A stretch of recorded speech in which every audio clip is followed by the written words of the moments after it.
Matrix समझ लो। कैसे क्या होता है कि एक सिंगल नंबर जैसे लिखते हो आप 2 3 4, ये तो आपके हो गए नंबर्स, लेकिन इनको आप जैसे हम एक्सेल शीट में रहते कॉलम्स और रोज के फॉर्म में, भाई रो और कॉलम के इंटरसेक्शन पे आपको एक नंबर मिलेगा, एक लोकेशन मिलेगी। तो ये जो लोकेशन बन रही है रो और कॉलम पे, कि आप मतलब रो ले लें और कॉलम ले लें, तो रो और कॉलम की इंटरसेक्शन पे एक लोकेशन मिल जाएगी आपको। हर लोकेशन पे कोई ना कोई नंबर होगा। तो इस टाइप से जो नंबर को हम इन जगहों पे जो नंबर को लिखेंगे, मतलब इस टाइप से ब्रैकेट के अंदर, तो जिसे हम कहते हैं मैट्रिक्स। तो मैट्रिक्स क्या है, एक्चुअल में बहुत सारे नंबर का कलेक्शन है, और इसमें एक कॉलम में जैसे एक टाइप के नंबर होते हैं, दूसरे कॉलम में दूसरे टाइप के हो गए। कहने का मतलब ये कि मान लो किसी कंपनी के पास वेयर हाउसेज हैं, ठीक है। अब पहले वेयर हाउस में उसके पास 3 तरीके के आर्टिकल है, ए बी और सी। उनकी क्वांटिटी उसने लिखी कि पहले वाले में उसका क्वांटिटी 10 है, दूसरे में दूसरे आर्टिकल की क्वांटिटी 5 है, तीसरे टाइप की चीज की क्वांटिटी उसके पास 4 है, ठीक है। ये वेयर हाउस 1 की बात हो गई। वेयर हाउस मान लीजिए सेकेंड है, वहां भी उसके पास सेम चीजें हैं, ठीक है। वहां भी उसके पास कुछ काउंटिंग हो गई, जैसे मान लीजिए 9 4 3। अब मुझे ही जानना है कि इसके पास, इस कंपनी के पास दोनों वेयर हाउस से मिला के ए टाइप के मटेरियल कितनी है। तो पहले ए टाइप के मटेरियल आपको देखना पड़ेगा, फर्स्ट में कितनी है, सेकंड में कितनी है, तब आप टोटल करेंगे। फिर आप बी के लिए क्वांटिटी चेक करना, बी का चेक कर लो, ठीक है। सी क्वांटिटी चेक करना तो सी का चेक कर लो। तो ऐसा करने पे एक नया आपके पास सिस्टम बन जाएगा, एक नया तरीके से आप नंबर को लिख पाएंगे, जिसमें एक जैसी चीजें एक कॉलम में आ गई और रो में डिफरेंट डिफरेंट आइटम्स हम उसको लिख रहे हैं, ठीक है। तो जब ये रिप्रेजेंटेशन हमें एक साथ लेके चलना है, अलग अलग नहीं, एक साथ लेके चलना है, तो आप नंबर्स को अलग अलग लिख करके समझने में प्रॉब्लम होती है उसके इसमें। तब हम क्या करते हैं, इसको मैट्रिक्स के फॉर्म में लिख देते हैं इस टाइप से। तो एक नया मैट्रिक्स भी आपका फॉर्म हो सकता है। तो मैट्रिक्स का जनरली रो और कॉलम से मिलकर बनता है, रोज होते हैं इसमें और कॉलम होते हैं। तो जैसे आपके पास ये रो 1 है मान लीजिए, सेकेंड रो हो गई, थर्ड रो हो गई, ठीक है। ऐसे कॉलम वाइज हो जाएगा आपका C1 C2 C3, कॉलम को नंबर दे रहे हैं अपन C1 C2 C3।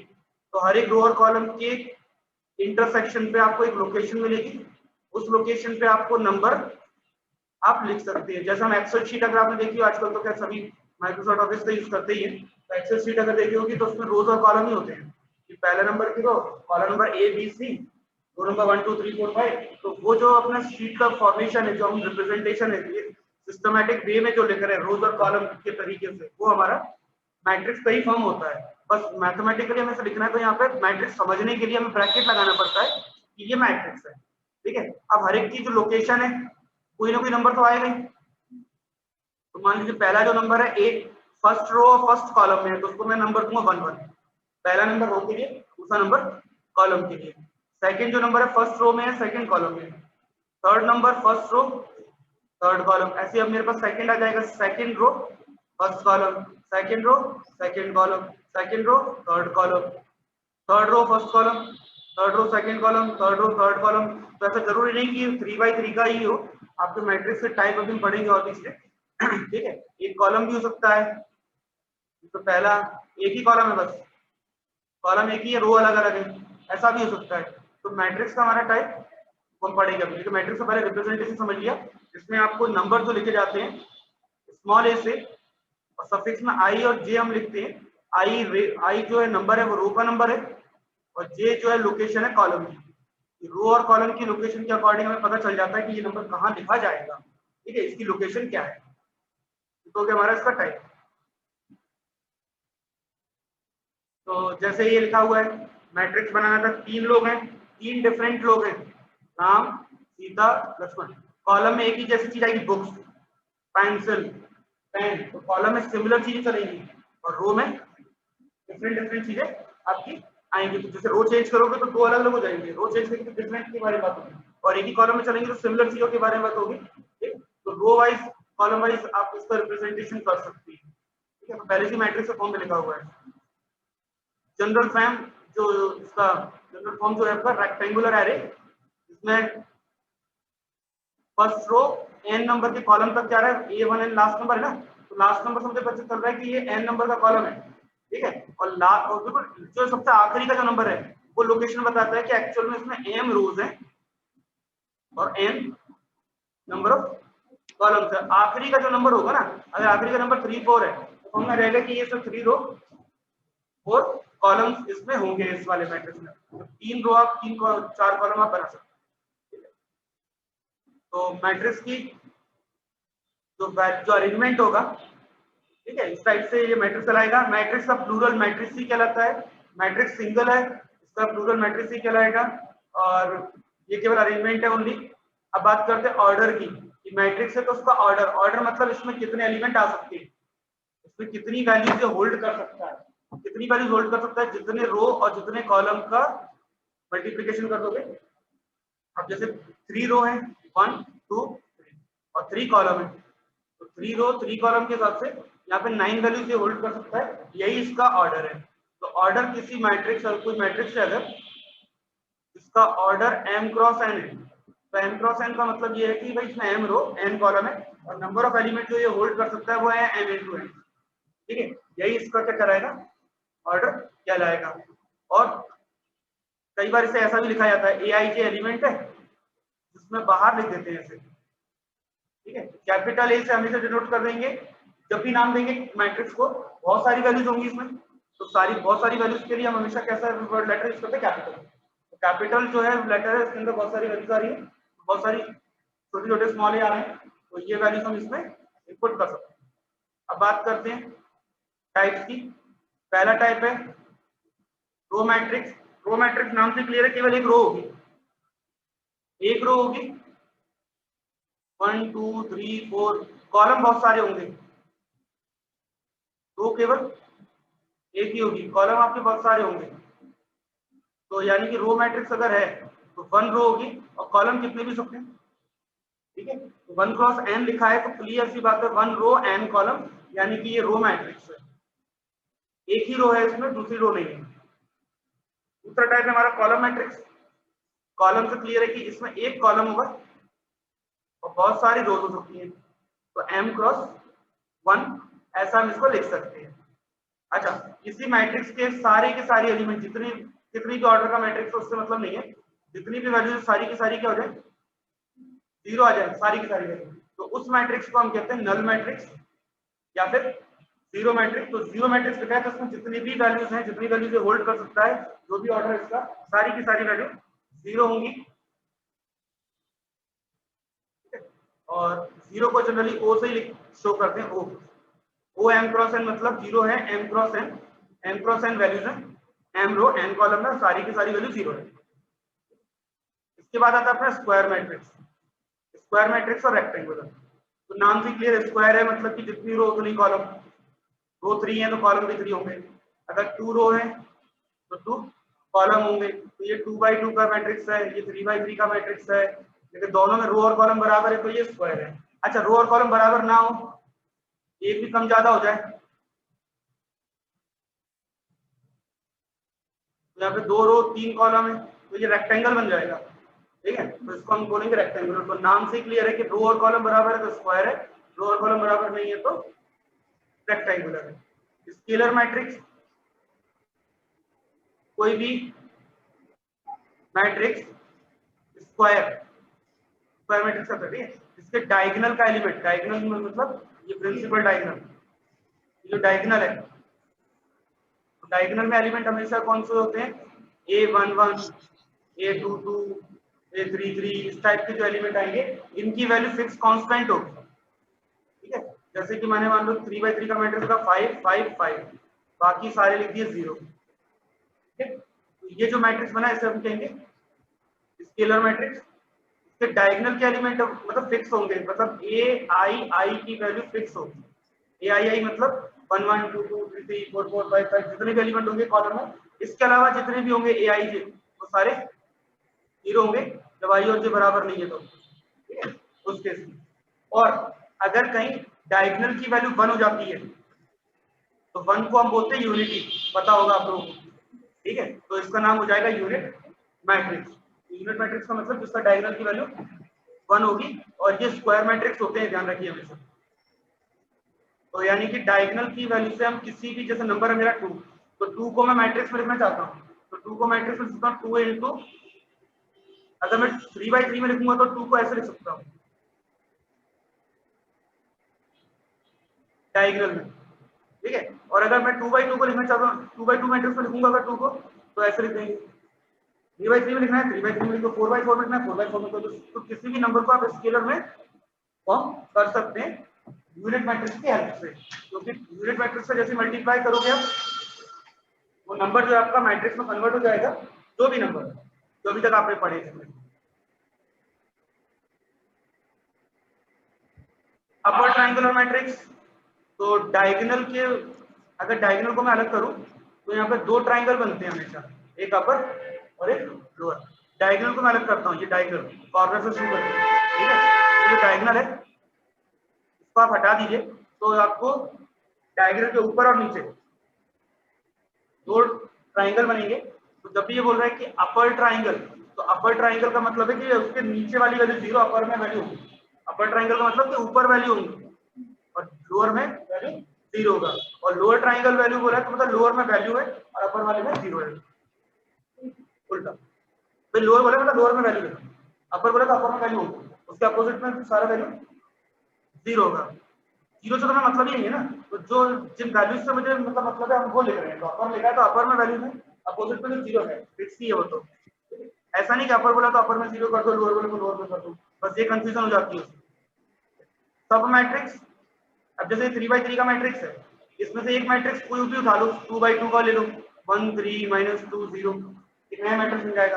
इसके बहुत सारे पार्ट्स बना सकते हैं, ठीक है। जरूरी कि 2/2 के बनाओ, आप 3/2 का भी बना सकते हो, 1/, कॉलम मैट्रिक्स भी ले सकते हैं, रो मैट्रिक्स भी ले सकते हैं, यस, रेक्टेंगल मैट्रिक्स भी ले सकते हैं। तो इसके बहुत सारे पार्टीशन किए जाते हैं, बहुत सारे पार्ट बना सकते हैं। सिंगल एक एलिमेंट का भी मैट्रिक्स बनता है ऐसा। तो ये जितने मैट्रिक्स हैं ये कहलाते हैं सब मैट्रिक्स। सब मतलब पार्ट ऑफ अ मैट्रिक्स। दो मैट्रिक्स अगर इक्वल हैं तो इनकी करस्पॉन्डिंग वैल्यू इक्वल होगी, मतलब अगर ये दो मैट्रिक्स मेरे अगर इक्वल है तो 1 की जगह पे यहाँ पे 1 ही होगा, 3 की जगह पे हमें 3 होगा, 7 की वैल्यू पे 7 ही होगा, मतलब सारा value fix same to same copy होगा। अगर नहीं है तो फिर इक्वल नहीं सकता, ठीक है। मतलब अगर मैं एग्जांपल लूं कि मेरे पास ये मैट्रिक्स है 1 6 7 2 और एक मैट्रिक्स है मेरा 1 7 6 2, तो ये दो मैट्रिक्स बराबर नहीं है, तो पहला एलिमेंट तो बराबर है, दूसरा बराबर नहीं, सारे के सारे सेम टू सेम होने चाहिए। हाँ, सेम टू सेम अगर होंगे तो ही इक्वल है, अदरवाइज इक्वल नहीं है। अलजेब्रा की बात करें, सबसे अलजेब्रा मतलब क्या होता है, प्लस माइनस और मल्टीप्लाई। मैट्रिक्स में डिवाइड नहीं होता, 3 चीजें होती हैं, प्लस माइनस मल्टीप्लाई। अब मल्टीप्लाई में भी 2 चीजें आ जाएंगी, किसी मैट्रिक्स में नंबर का मल्टीप्लाई करना है या मैट्रिक्स का मैट्रिक्स से करना है। तो 2 टाइप के मल्टीप्लिकेशन होंगे आपके, मैट्रिक्स मल्टीप्लिकेशन और स्केलर मल्टीप्लिकेशन, और एडिशन सब्ट्रैक्शन तो नॉर्मल जो है वही रहेगा। अब एडिशन में कंडीशन देख लो, पहली बात एडिशन मतलब दो नंबर को प्लस करना, तो आप दो मैट्रिक्स को प्लस कर रहे हैं ए प्लस बी, तो सीधी सी बात है ए का जो ऑर्डर है वही बी का भी ऑर्डर होना चाहिए, जो सेम टू सेम नंबर होंगे तभी इनका ऑर्डर होगा, तभी एडिशन हो सकता है। अगर मान लो मेरे पास एक मैट्रिक्स है 2 4 0 5 और एक मैट्रिक्स में लिख देता हूँ 5 2 7 6 8 9, तो इन दोनों का मैं एडिशन करना चाहूँ तो नहीं कर सकता, क्यों? क्योंकि ये ठीक है 2 का एडिशन 5 से हो जाएगा, 4 का 2 से ये हो जाएगा, देखिए इनका कहाँ लेके जाएंगे, है ना। तो ये एक जैसी चीजों का रिप्रेजेंट नहीं कर रहा है ना, एक जैसा वैल्यूज नहीं है, तो आप कहीं ना कहीं गड़बड़ करेगा। इसलिए एडिशन तभी पॉसिबल है जब ए का जो ऑर्डर है और बी का जो ऑर्डर है जब तक सेम नहीं होगा तब तक ना तो आप एडिशन कर सकते नहीं माइनस कर सकते हैं। तो प्लस और माइनस तभी पॉसिबल है तो दोनों का ऑर्डर सेम हो जाएगा। दूसरी बात, जब हम कम्यूटेटिव लॉ को फॉलो करते हैं, चाहे ए प्लस बी करो या उल्टा कर लो बी प्लस ए करो, कोई फर्क नहीं पड़ रहा है, दोनों का आंसर एक ही आएगा। आप 3 मैट्रिक्स ऐड कर रहे हैं तो तीनों एक साथ ऐड तो नहीं करोगे, पहले 2 ऐड कर दिए बी और सी, फिर आपने जो आंसर आया उसका एडिशन ए से किया, ब्रैकेट का मतलब समझ आता है, पहले ब्रैकेट सॉल्व करो, या फिर जरूरी थोड़ा कि हम बी और सी पहले सॉल्व करें, हम ए और बी पहले करते जो आंसर आएगा उसका एडिशन सी से करते, तो किसी भी ऑर्डर में करो कोई फर्क नहीं पड़ रहा, आंसर आपका सेम रहेगा। इसे हम कहते हैं एसोसिएटिव लॉ, पहले वाले को कहते हैं कम्यूटेटिव लॉ। लास्ट कि अगर प्लस करने के बाद किसी नंबर का आपने मल्टीप्लाई किया है, या पहले मल्टीप्लाई कर लो और प्लस कर दो, तब भी कोई फर्क नहीं पड़ेगा, दोनों का आंसर सेम रहेगा। तो इसका मतलब है किसी मैट्रिक्स का नेगेटिव बनाना है अगर, तो नेगेटिव बनाना है तो बस क्या करना है, माइनस साइन का मल्टीप्लाई करना है। जैसे मान लो ये मैट्रिक्स है मेरे पास ए, इसका मुझे माइनस ए बनाना है, तो क्या करेंगे, बस माइनस का मल्टीप्लाई कर दो, ठीक है, माइनस का मल्टीप्लाई कर दोगे। इसका मुझे माइनस ए की वैल्यू माइनस बी बनाना है, ये बी है मान लीजिए, 3 -6 -5 -3 -2 तो ये हो जाएगा नेगेटिव। किसी मैट्रिक्स का नेगेटिव मतलब माइनस का मल्टीप्लाई कर देंगे। इसके बाद आता है स्केलर मल्टीप्लिकेशन। स्केलर मल्टीप्लिकेशन का मतलब है किसी नंबर का मल्टीप्लाई करना मैट्रिक्स में, नंबर का और मैट्रिक्स का मल्टीप्लाई, ठीक है। तो जो जैसे मैंने बोला 2a, तो इसका मतलब 2 नंबर है, इसका मल्टीप्लाई मैट्रिक्स ए में होगा। तो ये मान लो ए मैट्रिक्स है, तो 2 का मल्टीप्लाई पूरे मैट्रिक्स में होगा, 2 का मल्टीप्लाई सभी में करना है, 2 × 2 4 6 8 10, ये सभी में मल्टीप्लाई होता है। तो स्केलर मल्टीप्लिकेशन सभी में होगा, जितने एलिमेंट है, जितनी भी वैल्यू है, चाहे वो 2/2 का मैट्रिक्स हो, 3/3 का हो, चाहे कैसा भी हो, तब भी आप 2 का मल्टीप्लाई करेंगे तो सभी में होगा। इससे फर्क नहीं पड़ता कि स्क्वायर है या नहीं है, तो आपको सभी में मल्टीप्लाई करना पड़ेगा, तो इसको हम कहते हैं स्केलर मल्टीप्लिकेशन। अब स्केलर मल्टीप्लिकेशन में कुछ कंडीशन है। उससे पहले मल्टीप्लिकेशन ऑफ मैट्रिक्स की आते हैं, बात कर लेते हैं। ए और बी दो मैट्रिक्स हैं जिनको मुझे करना है मल्टीप्लाई। तो अब मल्टीप्लाई करने का तरीका समझ लो जरा, पहले प्रॉपर्टी समझ लो, फिर मैं मल्टीप्लाई डायरेक्ट करके बताऊंगा कैसे करना है, ठीक है। एक मैट्रिक्स है आपका ए, मान लो ए आई, दूसरा मैट्रिक्स है आपका बी, बी आई जे, नाम दिया मैंने आई जे, आई रो और जे कॉलम, इन दोनों का मुझे मल्टीप्लाई करना है, ठीक है, ए इंटू बी। तो सबसे पहले इनका मल्टीप्लाई करने का कंडीशन, ये मल्टीप्लाई होंगे भी कि नहीं होंगे। पहली बात, पॉसिबल है इसमें मल्टीप्लाई करना या नहीं है। पहले वाले के चेक करेंगे कॉलम और दूसरे वाले के चेक करेंगे रोज। तो नंबर ऑफ कॉलम ऑफ ए, और सेकंड में चेक करेंगे नंबर ऑफ, ये कंडीशन है, ये दोनों वैल्यू अगर इक्वल है तो ही मल्टीप्लाई पॉसिबल है। मतलब कि मेरे पास एक मैट्रिक्स है 2/3 का और दूसरा मैट्रिक्स है फिर से 2/3 का, और मैं इन दोनों को मल्टीप्लाई करना चाह रहा हूं, तो इसमें पहले वाले के कॉलम और दूसरे वाले के रो बराबर होने चाहिए। बराबर नहीं है तो इसको पॉसिबल ही नहीं है मल्टीप्लाई होना। और अगर मैं पहले ऐसे लिखूं 3 × 2 का मल्टीप्लाई 2 × 3 से करना है, तो हो जाएगा क्यों, सेकंड नंबर और इसका फर्स्ट नंबर ऐसे लेते हैं, पहले का सेकंड नंबर, सेकंड का फर्स्ट नंबर बराबर होने चाहिए। अगर इक्वल है मल्टीप्लाई जाएगा, और मल्टीप्लाई होने के बाद जो नया मैट्रिक्स आएगा उसका ऑर्डर आप डायरेक्टली बता सकते हैं। यहाँ पे जो बचे हुए नंबर है वो उसका ऑर्डर है, पहले के रो और दूसरे के कॉलम, मल्टीप्लाई करने के बाद जो मैट्रिक्स बनेगा उसका ऑर्डर होगा 3 × 3। तो आप पहले से बता सकते हैं कि मल्टीप्लाई होगा या नहीं होगा, और होगा तो उसका ऑर्डर क्या होगा। तो ए का बी से मल्टीप्लाई करें या बी का ए से करें, दो वैल्यू अलग अलग आएंगी, हमेशा बराबर नहीं आती है, ध्यान रखिए। ठीक है, एसोसिएटिव रूल फॉलो करता है कि आप किसी भी ऑर्डर में मल्टीप्लाई करें कोई फर्क नहीं पड़ता, बस एबीसी एबीसी एक जैसा समझिए, वो डीए मत कर देना, ठीक है। डिस्ट्रीब्यूट हो जाता है ये, अगर दो मैट्रिक्स की वैल्यू मेरी इक्वल आ रही है मल्टीप्लाई करने पे, ए का मल्टीप्लाई मैं बी से करता हूँ और ए का सी से करता हूँ, दोनों वैल्यू इक्वल आ रही है, तो ऐसा मत करना कि ए और ए कैंसिल हो जाएगा, जरूरी कि दोनों इक्वल हो। इसका मतलब ये नहीं कि बी और सी दोनों इक्वल हो जाएंगे, ठीक है, ऐसा नहीं होता है। लेकिन जीरो मैट्रिक्स से मल्टीप्लाई करोगे तो आंसर जीरो आएगा, और वन मैट्रिक्स से मल्टीप्लाई करोगे तो वही आता है, क्योंकि वन का मल्टीप्लाई जिससे करोगे आंसर वही जाता है। जीरो का मल्टीप्लाई करने पे जीरो आएगा, वन का मल्टीप्लाई करने पे आपका वही आएगा नंबर, ठीक है। अब मल्टीप्लाई करना कैसे है समझाते हैं। पहली बात तो ये जो मैट्रिक्स है कितने ऑर्डर का है, 2 into 3, और ये आपका है 2/3। तो ये जो मैट्रिक्स है आपका इक्वल है, तो दोनों मतलब मल्टीप्लाई हो जाएगा। मल्टीप्लाई होने के बाद जो वैल्यू आएगी कितने की होगी, 2 into 2। तो मैं थोड़ा शॉर्ट बता रहा हूँ कैसे करना है। तो इसको वैल्यू क्या होगी तुम्हारी, 2 into 2 की वैल्यू आएगी। पहले तो इतना काम करो, उसके बाद 2 into 2 में वैल्यूज क्या क्या मिलेंगी आपको, पहले तो मिलेगी 1 1 1 2 2 कॉलम और 2 कॉलम 2 रो में आपको केवल 4 वैल्यूज मिल रही है। तो पहली वैल्यू क्या सी आपकी A11। तो पहला रो कौन सा है आपका, A11 मतलब फर्स्ट रो और फर्स्ट कॉलम। तो पहले वाले से तो रो उठानी है अपने को और दूसरे वाले से कॉलम। तो पहले वाले की रो में नंबर क्या है, 153। तो ऐसे लिख दो 153 और दूसरे वाले के भी लिख दो 51। दोनों को कर दो मल्टीप्लाई। मल्टीप्लाई करने पे कितना आएगा, और चीजों को ऐड कर दो। ऐड करोगे कितना आ गया 16। तो आपके पास पहली वैल्यू मिली कितनी 16। ऐसे ही सेकंड वैल्यू निकालना है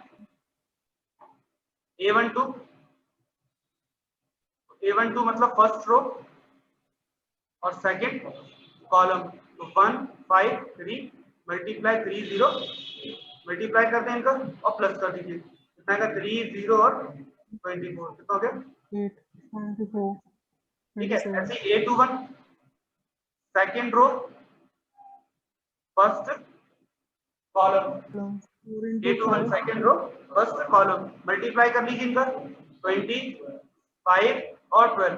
जो भी नंबर आपको ऐड करते हैं प्लस माइनस में आते हैं तो प्लस माइनस नहीं हो गया, कितना गया 37। और लास्ट वाला हो गया फिर से सेकंड रो सेकंड कॉलम, तो 4 5 6 का मल्टीप्लाई 308 से कितना गया 12 0 48 60। तो ऐसे करके आप चारों वैल्यू कैलकुलेट कर दोगे, आपको पता भी रहेगा कितना करना है। नहीं तो क्या कंफ्यूज रहते कौन सा रह गया कोई सा नहीं रह गया। तो कंफ्यूजन नहीं, पहले ही बना लो मैट्रिक्स कितना बनेगा, उसके बाद हर एक वैल्यू कॉलम वाइज देख के मल्टीप्लाई कर लो। वो तो दिख रही है तरीका अपना है।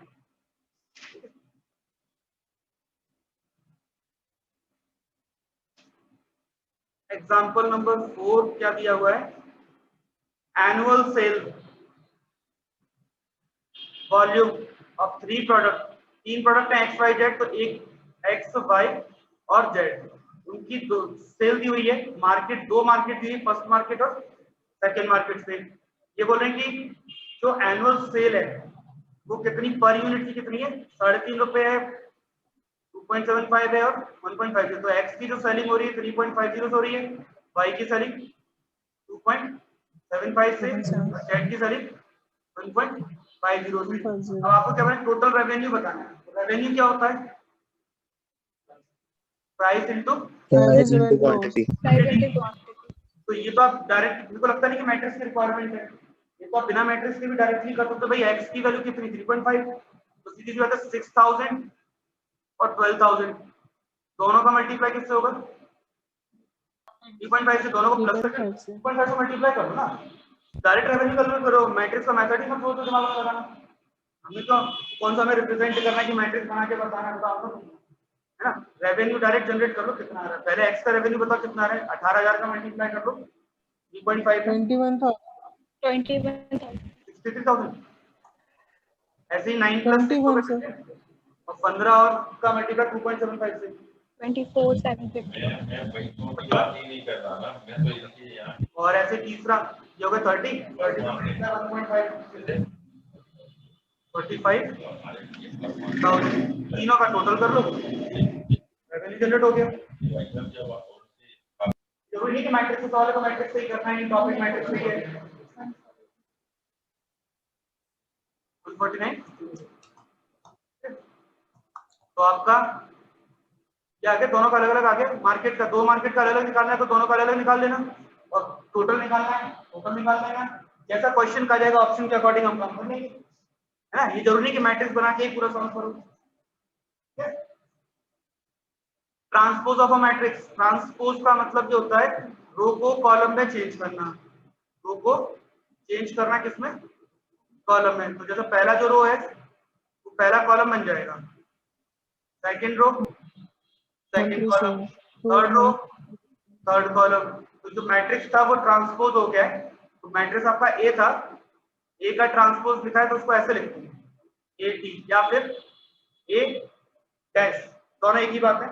ए डैश लिखेंगे या ए टी लिखेंगे, मतलब ट्रांसपोज ऑफ ए या ए डैश। तो रो को कॉलम में कन्वर्ट करना मतलब कि ट्रांसपोज करना। दो बार डबल ट्रांसपोज करोगे तो वापस वही मैट्रिक्स आ जाएगा। एक बार रो को कॉलम में बदल दो और फिर से कॉलम को रो में बदल दो। तो एक बार आपने ट्रांसपोज किया फिर दोबारा ट्रांसपोज कर दिया तो आपको मैट्रिक्स वापस वही मिल जाएगा, पहली प्रॉपर्टी। दो मैट्रिक्स का ट्रांसपोज करके टोटल करो या टोटल करके ट्रांसपोज करो, एक ही वैल्यू मिलेगी। मल्टीप्लाई करने के बाद ट्रांसपोज करो या ट्रांसपोज के बाद मल्टीप्लाई करो, नंबर तो आपके वही रहेंगे, ठीक है। लेकिन अगर आप मैट्रिक्स का मल्टीप्लाई करने के बाद ट्रांसपोज करते हैं तो आपको इसका रिवर्स ऑर्डर में मल्टीप्लाई करना पड़ेगा ट्रांसपोज को, ये ध्यान रखना है, यहाँ रिवर्स हो जाता है। ये मेन प्रॉपर्टी कई बार ज्यादातर पूछ लेते हैं। और अगर ट्रांसपोज आपने किया और वापस आपको वही मैट्रिक्स मिल गया, इसका मतलब मैट्रिक्स में कोई चेंज नहीं है, तो मैट्रिक्स कहलाता है सिमेट्रिक। सिमेट्रिक मैट्रिक्स जो होता है पहचान कैसे होती है कि भाई डायगोनल के अलावा जो ऊपर लोअर ट्राइंगल में वैल्यू है 3, मतलब 1 2 की जो वैल्यू है वो 2 1 की वैल्यू होगी, जो 1 3 की वैल्यू है वो 3 1 की वैल्यू होगी, ठीक है। तो जो वैल्यू है वो आपको सेम टू सेम दिखेगी। तो आपको पहचान कर लोगे कि भाई जो ए आई जे की वैल्यू है वो ए जे आई की वैल्यू होनी चाहिए। मतलब जो 1 2 पे आ रहा है वो 2 1 पे दिखेगा, जो 3 1 पे आ रहा है ना 1 3, ये दोनों वैल्यू। डायगोनल को तो चेक ही नहीं करना, डायगोनल तो वही रहेगा। लेकिन अगर माइनस प्लस का डिफरेंस आता है, माइनस प्लस का डिफरेंस आता है तो जैसे कि एग्जांपल के तौर पे जैसे 1 3 7 -3 0 -8 और -7 8। अब अगर आप देखें तो 3 और 3 तो है लेकिन माइनस का डिफरेंस है, एक माइनस का मल्टीप्लायर है, 7 और -7, 8 और -8। डायगोनल आपके होने चाहिए 0, ध्यान रखो डायगोनल आपके क्या होना चाहिए 0। डायगोनल सारे कैसे हैं 0 और माइनस प्लस का डिफरेंस आ रहा है, तो इस मैट्रिक्स को अपन कहते हैं स्क्यू सिमेट्रिक। स्क्यू सिमेट्रिक में हमेशा डायगोनल की वैल्यू क्या होगी 0 होगी। नहीं लिखा है लिख लो वहीं पर, उसमें नहीं है ऐसा लिखा हुआ, ये स्क्यू सिमेट्रिक लिखा है ना। स्क्यू सिमेट्रिक मैट्रिक्स अगर स्क्यू सिमेट्रिक होगा तो ए डैश की वैल्यू -a होगी, लेकिन डायगोनल के जितने भी एलिमेंट हैं वो सारे के सारे 0 हो जाएंगे, ठीक है। ए डैश इक्वल टू -a तो होगा वो ठीक है, लेकिन डायगोनल के सारे जितने भी एलिमेंट हैं वो सभी 0 वैल्यू होगी इन स्क्यू सिमेट्रिक। ऑलवेज कंडीशन यही है। और किसी मैट्रिक्स में उसके ट्रांसपोज का प्लस करके 2 से डिवाइड कर दें, नहीं भी करोगे 2 से डिवाइड प्लस कर दोगे, ए का प्लस किससे करोगे ए डैश से, तो हमेशा सिमेट्रिक मैट्रिक्स बनता है, ठीक है। और अगर माइनस कर दोगे तो बनता है स्क्यू सिमेट्रिक, ये ध्यान रखें। अगर किसी मैट्रिक्स का सिमेट्रिक बताना है नहीं लेकिन बनाना है उससे, तो दोनों को ए को उसके ट्रांसपोज से प्लस कर दीजिए और ए के ट्रांसपोज से माइनस कर देंगे तो वो मैट्रिक्स जो मार्क बनेगा वो स्क्यू सिमेट्रिक होगा। और दोनों का हाफ करके प्लस करोगे तो आपको वापस मैट्रिक्स ए मिल जाएगा। तो ये 3 चीजें भी नोट कर लो, ठीक है, 3 चीजें भी नोट कर लो, जरूरी है ये। तो मैट्रिक्स में 3 चीजें जरूरी है। तो किसी मैट्रिक्स ए से सिमेट्रिक मैट्रिक्स क्रिएट करना है तो ए प्लस ए डैश कर लो, इसकी सिमेट्रिक बनाना है तो ए माइनस ए डैश कर लो, और दोनों को हाफ करके प्लस करेंगे तो वापस ए मैट्रिक्स मिल जाएगा।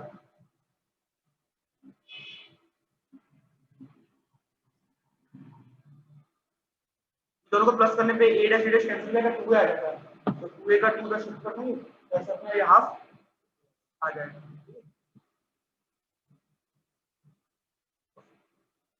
अब ए स्क्वायर कैलकुलेट करना है, जैसे ए स्क्वायर का मतलब होता है ए का मल्टीप्लाई ए से, तो खुद से खुद का मल्टीप्लाई करोगे तो पहले रो का 3 by 3 का मैट्रिक्स है, ये भी 3 by 3 का है, दोनों वैल्यू बराबर है तो जो मैट्रिक्स आएगा वो भी 3/3 का ही होगा।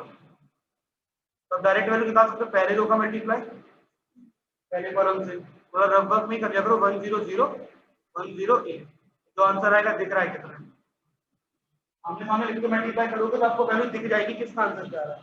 ठीक है, और मैट्रिक्स मल्टीप्लिकेशन पूरा नहीं करते हैं जब अपने को ऑब्जेक्टिव क्वेश्चन दिया है तो कैसे करते हैं उसको समझते हैं। अब ये तो छोड़ो, ये काम का नहीं है फिलहाल। अभी ए स्क्वायर तक अपना आ गया है, रेवेन्यू निकाल लेना, रेवेन्यू कुछ नहीं है। ठीक है, ये तो जरूरी नहीं कि आप मैट्रिक्स से करो, लॉजिकल भी कर सकते हो।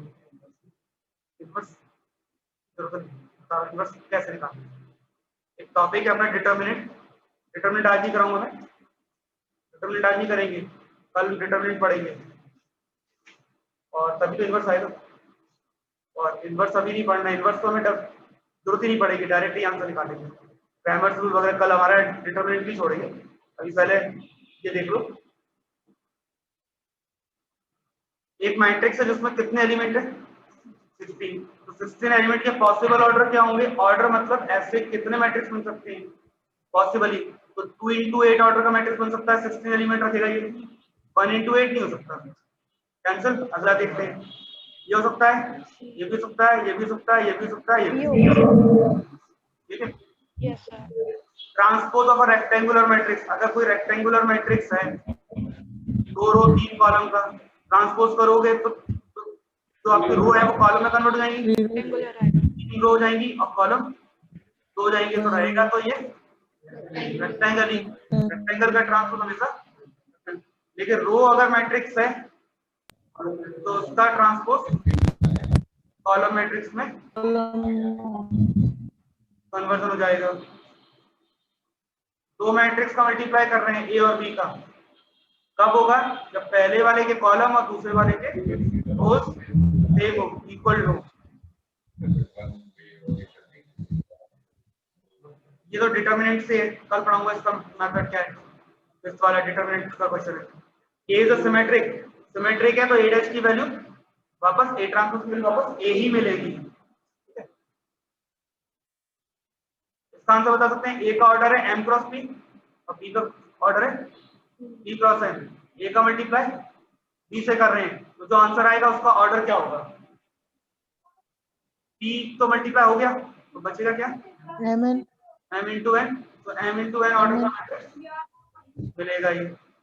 इसमें तो कौन सी बात सही है, तो a प्लस बी करें b प्लस ए करें दोनों वाली बराबर होती है, ये तो गलत है ना। रूप पूछा है कैंसिल हो, ये वाला वापस ट्रांसफर का ट्रांसफर करेंगे, ऑल आर ट्रू तो पहले ही कैंसिल हो गया। और वैसे भी हमें पता ही है ए बी और बी दोनों बराबर नहीं होते। सिंगुलर मैट्रिक्स पूछा है, ये तो आपका टाइप है उसमें डिटरमिनेंट में, डिटरमिनेंट का क्वेश्चन है। देखो ये मल्टीप्लाई करके बताना है तो ए का ऑर्डर क्या होगा, तो ऑब्वियस बात है कि इसमें ये मल्टीप्लाई के कितने होगा 3 into 2 का, और आंसर अपन क्या है 3 नहीं होने, ये आंसर है, मतलब एक मैट्रिक्स है आपका, इसका ऑर्डर है 3 into 2, मल्टीप्लाई ए से कर रहे हैं जिसका ऑर्डर मुझे नहीं पता, और जो आंसर आ रहा है उसका ऑर्डर क्या होगा 3 into 3, तो आंसर 3 into 3 आ रहा है कि आपकी वैल्यू ये 3 और 3 होगी और ये वैल्यू दोनों बराबर होगी। ठीक है, अभी तो 3 into 3 आ रहा है, ये पहली वैल्यू आपकी ये हो जाएगी। ठीक है, और सेकंड वैल्यू जो आपकी आएगी वो ये आ जाएगी लास्ट, और बीच वाली वैल्यू बराबर होनी चाहिए। डायरेक्ट कनेक्शन देखो ना क्या बन रहा है, किससे बनता है, डायरेक्ट वैल्यू मिल जाएगी, तो सोचना नहीं पड़ेगा कौन सा कितना ऑप्शन।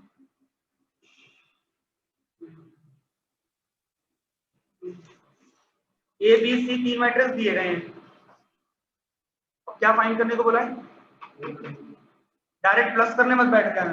सबसे पहले ऑप्शन में देखो डिफरेंट वैल्यू कौन सी दिख रही है, कौन सा एलिमेंट अलग दिख रहा है। पहला नंबर 3 बराबर दिख रहा है, नहीं करेंगे चेक। 2 ये ज्यादा सही है, ये कम कॉमन है। सेकंड नंबर, तो मैं सेकंड नंबर को ही प्लस करके देखूंगा, -3 + 5 आ गया 2, तो आपके दो ऑप्शन कैंसिल। ठीक है, अब एक और चीज चेक, आपको एक और चेक कर लो बस, कौन सा चेक करोगे, दोनों में 3 तो बराबर ही है, लास्ट नंबर बराबर ही है, केवल एक ही नंबर पर डिफरेंट आएगा। तो 6 + 4 10। सारे नहीं करते सॉल्व, कभी भी प्लस माइनस मल्टीप्लाई का सारे नहीं करते सॉल्व, केवल वो चेक करते जो अलग है। डिफरेंट चेक करने से क्या होता है कि आपकी एलिमिनेट करो ऑप्शन, पूरा सॉल्व करने बैठोगे तो मल्टीप्लाई करना बहुत ज्यादा लेंथी हो जाता है, प्लस वाली की प्रोसीजर से नहीं करना है, a माइनस b करना है। पहले तो ये डिसाइड करो कौन सा नंबर चेक करोगे, कौन सा नंबर चेक करोगे, क्या आपको डिसाइड करना है। मेरे साथ तो सेकंड नंबर ही चेक करने पहले तो, दो एलिमेंट हो जाएंगे, तो सेकंड वाला a माइनस बी, तो a की वैल्यू -3 -5 कितना आ गया, तो ये दोनों हो गए कैंसिल। अब मैं थर्ड को चेक कर लेते हैं वाली, है ना, तो a माइनस बी यानी कि 4 -